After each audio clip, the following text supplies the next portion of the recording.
आरोह वेलणकर, वनिता खरात, मीरा जगन्नाथ, निशांत भावसार, आनंदा कारेकर, श्रीकांत यादव, कमलाकर सातपुते, अंकिता लांडे, गौरव कलुस्ते, यश सणस, सोहम काळोखे, आर्या काकडे जोशी आणि आणखी बरेच जण. पण आता आपल्यासोबत उपस्थित असलेल्या सगळ्या कलाकारांना मी स्टेजवर येण्याची विनंती करते.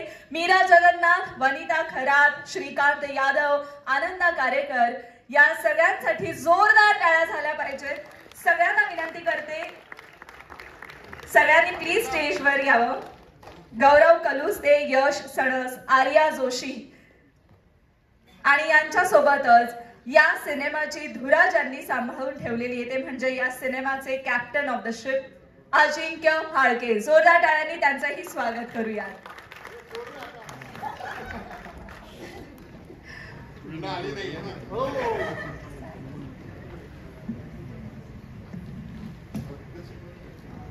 आणि सिद्धेश लिंगायत यांना देखील मी स्टेजवर येण्याची विनंती करते. सो हे कलरफुल चेहरे आपल्याला या सिनेमातून पाहायला मिळणार आहेत.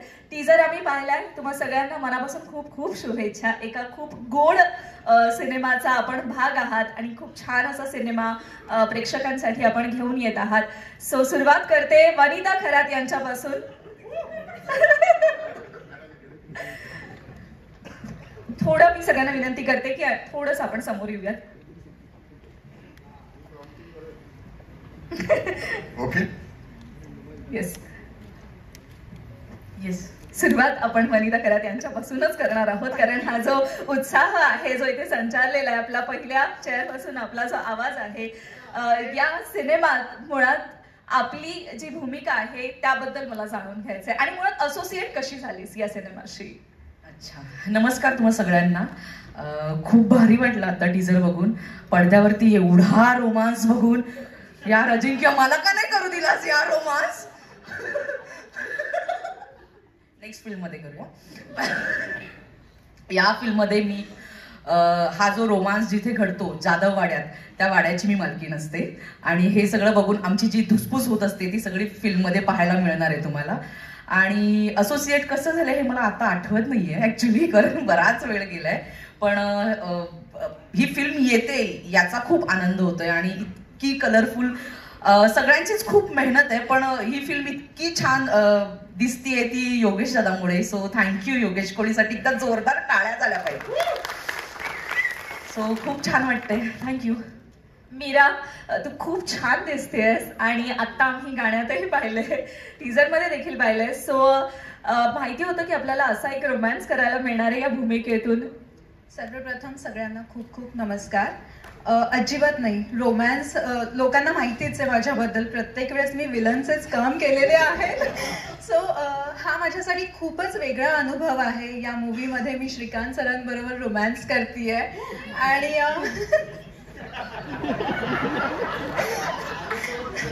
अजून किती चिडवणार आहेत. ठीक आहे. अजिंक्य, तुझे खूप खूप धन्यवाद. या चित्रपटामध्ये मला तू काम करण्याची संधी दिली आहेस, कारण आता मी काही चित्रपट करते, वेब सिरीज करते, पण त्यापेक्षा हा रोल खूपच वेगळा आहे आणि माझी खरंच मनापासून इच्छा आहे की लोकांनी मला या अवतारामध्ये पण पाहावं. सो हे कम्प्लीट होतं याच्यामुळे. आणि अजिंक्य आणि आमच्या पूर्ण टीमने खूप खूप मेहनत केलेली आहे. खूप मेहनतीने काम सगळ्यांनी केलेलं आहे. सो 31 जानेवारीला सगळ्यांनी प्लीज प्लीज मूवी पहा. चित्रपटगृहात जाऊन नक्कीच हा सिनेमा. चित्रपटगृहात जाऊन. आनंदा कारेकर, आपल्या भूमिकेबद्दल आपण काय सांगणार? म्हणजे प्रत्येक शाळेमध्ये विविध विषयासाठी मास्तर असतात, म्हणजे गणित, भूगोल, तसे पीटीचे सुद्धा मास्तर असतात. ते सगळे स्पोर्ट्समन घडवत असतात, म्हणजे शरीर यष्टीची पिळदार असते, अशी मी भूमिका त्याच्यात पीटीच्या मास्तरांची, पवार मास्तरांची करतोय. आणि बाकी सगळेजण कलाकार आहेत, तुम्ही टीजर पाहिलेलाच आहात. त्यामुळे म्हणजे ही आता माझी सुद्धा वेगळी भूमिका तुम्हाला त्यात बघायला मिळेल अशी मी आशा करतो, पिळदार शरीर यष्टीची. आणि ज्या सिनेमाबद्दल म्हणजे सांगायचं म्हणजे आता अजिंक्यने ही फिल्म केलेली आहे आणि त्याची पहिली फिल्म असून सुद्धा ही खूप गोड आणि छान फिल्म झालेली आहे. म्हणजे आता तुम्हाला टीजर बघितल्यानंतर कळेलच. बाकी इतर सगळ्यांनी बोलून झालेलंच आहे, आता तेच काय परत बोलायचं. आणि खूप छान फिल्म आहे. 31 जानेवारीला रिलीज होते. तुम्ही थिएटरमध्ये जाऊन ही फिल्म आवर्जून बघा. तुम्हाला त्यातलं वेगळे पण बघायला मिळेल.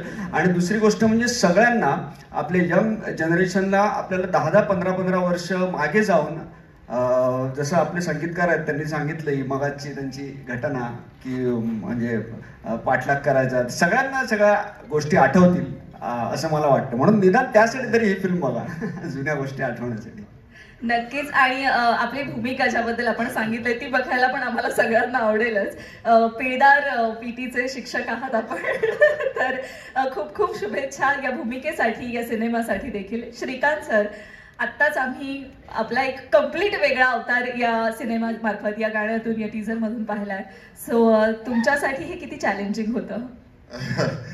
माझ्यासाठी नाचणं हे जरा अवघडच होतं, पण नाचणं नाही, प्रेमात काही करावं लागतं. तर ते त्यातलं ती प्रेमाची गोष्ट आहे ही सगळी, इलू इलू ही.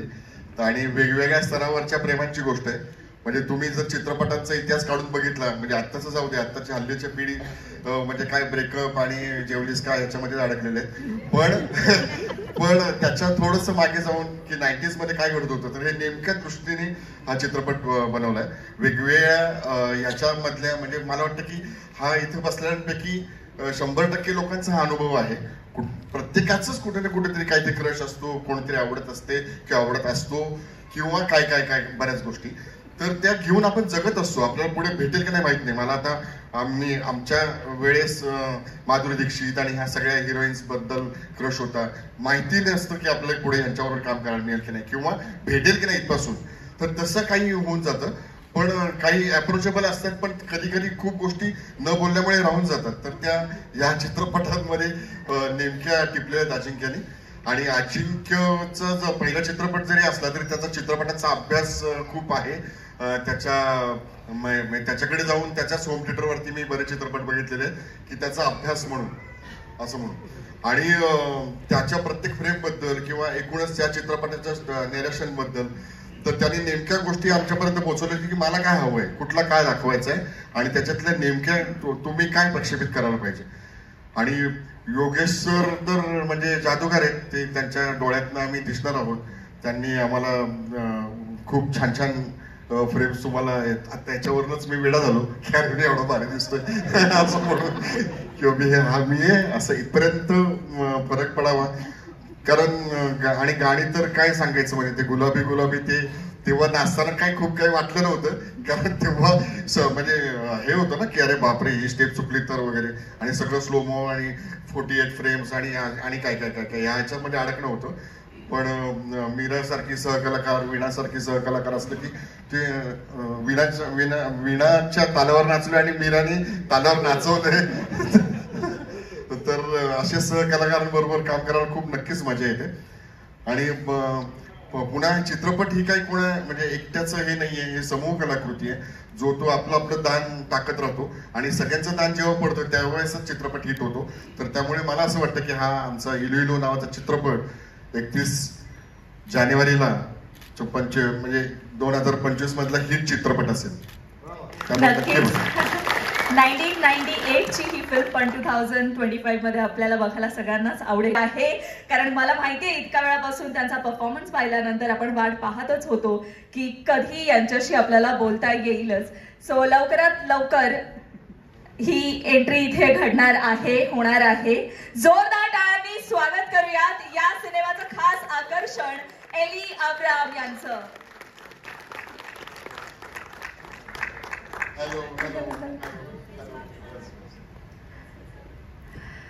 एली, कॉन्ग्रेचुलेशंस. मराठी फिल्म इंडस्ट्री में आपकी एंट्री हो चुकी है.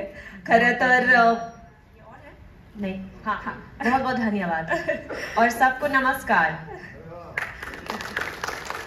सो मराठी में बात करना कितना, मेरे ख्याल से आपके लिए ज्यादा हार्ड नहीं रहा होगा. आप हो हार्ड वर्किंग, पैशनेट आपके काम को लेकर, हर बार नई नई चीजें आप सीखती हो. सो इस फिल्म के लिए आपको कितना एफर्ट्स लेना पड़ा? बहुत सारा एफर्ट्स एंड मतलब हमने अच्छे से प्लान किया है. जिंकिया हमारा डायरेक्टर जो है इस फिल्म का, अच्छे से प्लान किया है कि केदार जी जो मेरा टीचर था वो हमने बहुत सारे महीने में प्रैक्टिस किया है. वी प्रिपेयर्ड लाइक एटलीस्ट 6 महीने शायद शूट करने से पहले, because I wanted the pronunciation to be correct. वो हमने मतलब शुरू से भी बोला. एक्चुअली जब हम ऑफिस में मिले तो अजिंक्य ने ये भी कहा कि एक बार आप ये मराठी लाइन बोल सकते हो, मुझे देखना है कि मतलब शुरू से बिना प्रैक्टिस आपका एक्सेंट कैसा है, कि यू नो कि it should not be very very like okay कि इसको तो 1 साल लगेगा टाइप. सो काफ़ी अच्छा था ना अजिंक्य. हाँ, सो उसके बाद भी practice because we were also very clear कि मुझे डब करना चाहिए, मेरी आवाज़ होना चाहिए. तो हमारा वो वीडियोस भी है. सो मतलब प्रूफ सबूत है कि सच में मेरी आवाज़ है. मैं वो जो बोल रही हूँ ये कि इम्पॉसिबल से पॉसिबल होऊ शकतं. वाव. ऍक्च्युली टीजर मध्ये पाहिल्यानंतर हे जे वाक्य आहे जे एलीच्या तोंडी आहे की इम्पॉसिबलचं पॉसिबल होऊ शकतं, मला वाटतं खऱ्या अर्थाने वो एली के लिए भी परफेक्ट सेंटेन्स है, बहुत परफेक्ट सेंटेन्स है. एंड शी डिड दॅट की आतापर्यंत तिने वेगवेगळ्या भाषा वेगवेगळ्या सिनेसृष्टीमध्ये परफॉर्म केलेल्या आहे, वेगवेगळ्या गोष्टी अडॉप्ट केलेल्या आहेत. So I think it suits you. इम्पॉसिबलचं पॉसिबल होऊ शकतं. पण आता आम्हाला देखील 2 वाक्य मराठीत ऐकायची आहेत. एक्चुअली हाँ, मतलब आई हैव रिहर्स मतलब कुछ लाइन्स, पर पता नहीं मतलब ऐसी मतलब मैं ऐसी थोड़ा नर्वस हो जा रही हूँ अभी. मतलब बट मुझे ये तो बोलना था कि देखो ब्लैकआउट हो रहा अभी. अरे यार कोई नहीं, डायरेक्टर है आपके साथ खड़े. One second, 1 second, 1 minute. आप रिहर्स कर लो, 1 सेकंड के लिए ये कर लो. मैं तब तक अजिंक्य से कुछ पूछना चाहती हूँ की अजिंक्य सर, तुम्हाला एलीचं कास्टिंग करायचं हे पहिल्यापासून ठरलं होतं किंवा या रोलसाठी परफेक्ट कास्टिंग हेच आहे? सो कसं हे कास्टिंग झालं? ॲक्च्युली एक मिस पिंटो म्हणून कॅरेक्टर एली करते, तर त्यामध्ये आम्ही एक अशी कॅथलिक टीचर दाखवायची होती की जी गोवावरून आलेली आहे आणि ती शाळेत शिकवणार आहे.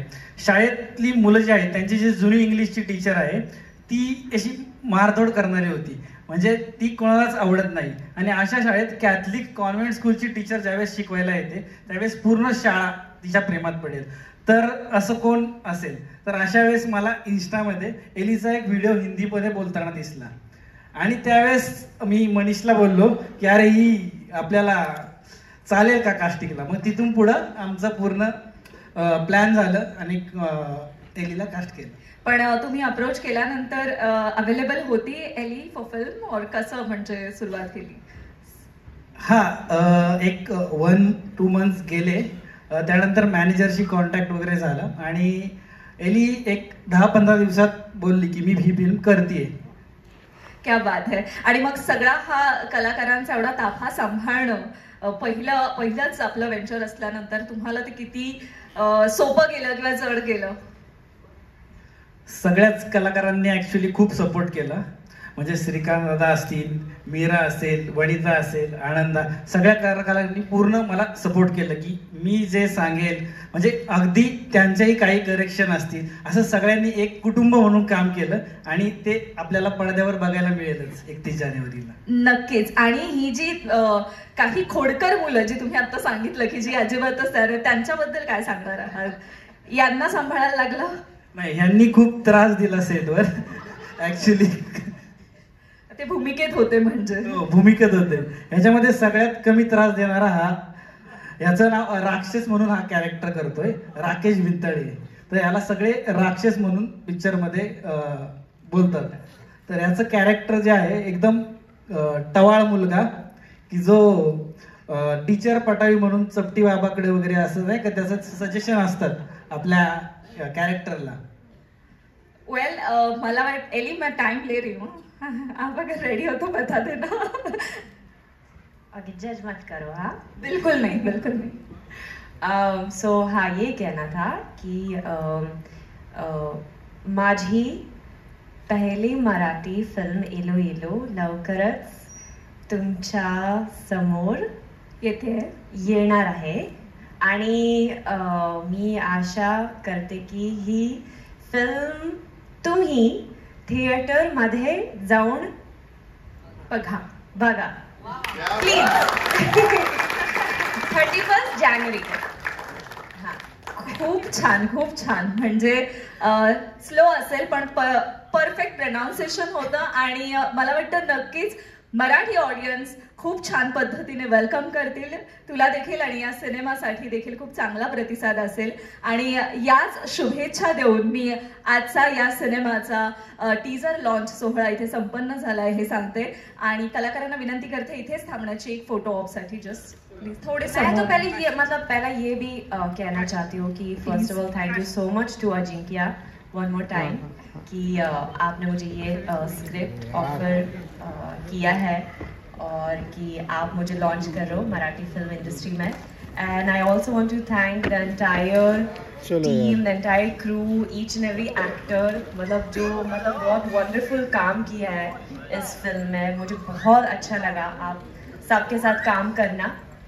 And really just God bless everyone and thank you so much and yeah.